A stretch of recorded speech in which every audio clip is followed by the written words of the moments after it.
രാജസ്ഥാന്റെ അടുത്ത മാച്ച് നാളെയാണ്. പഞ്ചാബാണ് രാജസ്ഥാന്റെ എതിരാളികൾ. രാജസ്ഥാൻ അവസാന മത്സരത്തിൽ CSKയുമായിട്ട് ജയിച്ചിട്ടുണ്ടായിരുന്നു. വലിയ തിരിച്ചുവരവാണ് രാജസ്ഥാൻ നടത്തിയത്. നാളത്തെ മാച്ചിൽ രാജസ്ഥാൻ ടീമിൽ വലിയ മാറ്റങ്ങളാണ് വന്നിരിക്കുന്നത്. രാജസ്ഥാൻ പഞ്ചാബ് മാച്ചിന്റെ കംപ്ലീറ്റ് പ്രിവ്യൂ ആണ് നമ്മൾ ഇന്നത്തെ വീഡിയോയിൽ നോക്കുന്നത്. ഇതുപോലത്തെ IPL ന്യൂസിന് വേണ്ടി ചാനൽ മറക്കാതെ സബ്സ്ക്രൈബ് ചെയ്യൂ. പഞ്ചാബ് നിസ്സാരക്കാരല്ല. അതുകൊണ്ട് ശരിക്കും കളിച്ചില്ലെങ്കിൽ രാജസ്ഥാന് പണി കിട്ടുമെന്നത് ഉറപ്പാണ്. പഞ്ചാബ് ഇപ്പോൾ ഫോമിലാണ്. പ്രത്യേകിച്ച് ശ്രേയസ് അയ്യരാണ് അവരുടെ ക്യാപ്റ്റൻ. അതുപോലെ മാക്സ്വെൽ, സ്റ്റോയിനിസ് തുടങ്ങി ഒരുപാട് പേര് പഞ്ചാബ് ടീമിലുണ്ട്. ഇനി രാജസ്ഥാനിലേക്ക് വന്നിട്ടുണ്ടെങ്കിൽ രാജസ്ഥാൻ ടീമിൽ വലിയ മാറ്റങ്ങളാണ് വന്നിരിക്കുന്നത്. പ്രധാനമായിട്ട് വന്ന മാറ്റം സഞ്ജുവിന്റെ കാര്യത്തിലാണ്. സഞ്ജു കഴിഞ്ഞ 3 മാച്ചിലും ഇമ്പാക്ട് പ്ലെയർ ആയിട്ടാണ് കളിച്ചിട്ടുണ്ടായിരുന്നത്. എന്നാൽ നാളത്തെ മാച്ചിൽ സഞ്ജു ക്യാപ്റ്റനാണ്. സഞ്ജു ഫിറ്റ്നസ് പാസ്സായിരിക്കുകയാണ്. ഇനി സഞ്ജുവിന് ക്യാപ്റ്റനും കീപ്പറുമാകാൻ സാധിക്കും.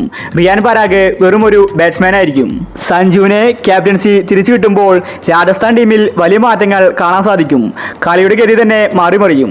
സഞ്ജു വന്നാൽ രാജസ്ഥാൻ തിരിച്ച് ട്രാക്കിലേക്ക് എത്തുമെന്നത് ഉറപ്പാണ്. സഞ്ജുവിന്റെ ക്യാപ്റ്റൻസിക്ക് വേണ്ടിയാണ് ആരാധകർ കാത്തിരിക്കുന്നത്. സഞ്ജുവിന്റെ പരിക്ക് മാറിയതുകൊണ്ട് സഞ്ജു ഇനി ഓപ്പണിംഗിൽ ഫോമാകും.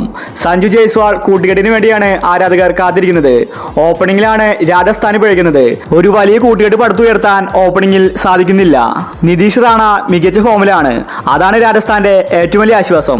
അപ്പോൾ നാളത്തെ മാച്ചിനുള്ള രാജസ്ഥാന്റെ പ്ലേയിങ് 11 നോക്കാം. സഞ്ജു, ജയ്സ്വാൾ, റാണ, റിയാൻ പരാഗ്, ജൂറൽ, ഹെയ്റ്റ്മർ, ഹസരംഗ ആർച്ചർ, തീക്ഷ്ണ, തുഷാർ ദേശ്പാണ്ഡെ, സന്ദീപ് ശർമ്മ. ഇതാണ് രാജസ്ഥാന്റെ പ്ലേയിങ് 11. രാജസ്ഥാൻ ഇനി വിജയിച്ചേ മതിയാവൂ. ഇനിയും കളി തോറ്റാൽ രാജസ്ഥാന് പ്ലേ ഓഫിലെത്താൻ സാധിക്കില്ല. ഓൾറെഡി 2 മാച്ച് രാജസ്ഥാൻ തോറ്റു കഴിഞ്ഞു. ഇനിയുള്ള മത്സരങ്ങളിൽ വിജയിച്ച് കയറി പ്ലേ ഓഫിലേക്ക് കുതിക്കാനാണ് രാജസ്ഥാൻ ശ്രമിക്കുന്നത്. അപ്പോൾ നാളത്തെ മാച്ചിൽ രാജസ്ഥാൻ ജയിക്കുമോ പഞ്ചാബ് ജയിക്കുമോ? നിങ്ങളുടെ അഭിപ്രായങ്ങൾ താഴെ കമന്റ് ചെയ്യുക. ഇതുപോലത്തെ IPL ന്യൂസിന് വേണ്ടി ചാനൽ മറക്കാതെ സബ്സ്ക്രൈബ് ചെയ്യൂ.